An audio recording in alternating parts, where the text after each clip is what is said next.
साम्राज्य न्यूज, सामान्यांचा असामान्य आवाज. सोलापूर महापालिकेतील राष्ट्रवादी काँग्रेसचे गटनेते किसन जाधव यांनी प्रभाग रचनेवरून माजी महापौर महेश कोटे यांच्यावर घेतलेले तोंडसूक. कोर कमिटीतून डावललेले आनंद चंदनशिवे. दूध संघाच्या निवडणुकीत सत्ताधारी पॅनलकडून सुनबाईंची उमेदवारी डावलले गेलेले जिल्हाध्यक्ष बळीराम साठे.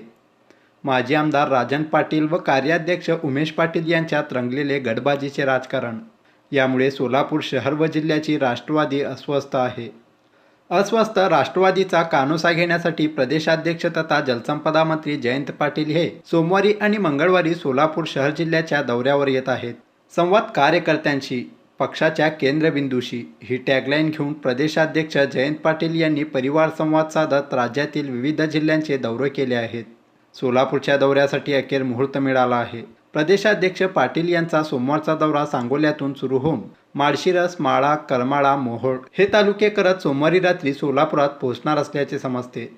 सोमवारी सोलापुरात मुक्काम करून मंगळवारी पुन्हा सोलापूर परिसरातील व शहरातील कार्यकर्त्यांशी संवाद साधला जाण्याची शक्यता आहे. माजी महापौर महेश कोटे यांच्या कार्यपद्धतीबद्दल राष्ट्रवादीत आतापासून भांड्याला भांडे लागण्यास सुरुवात झाली आहे. महापालिका निवडणुकीपूर्वीच राष्ट्रवादीत गटबाजीची रणधुमाळी सुरू झाली आहे.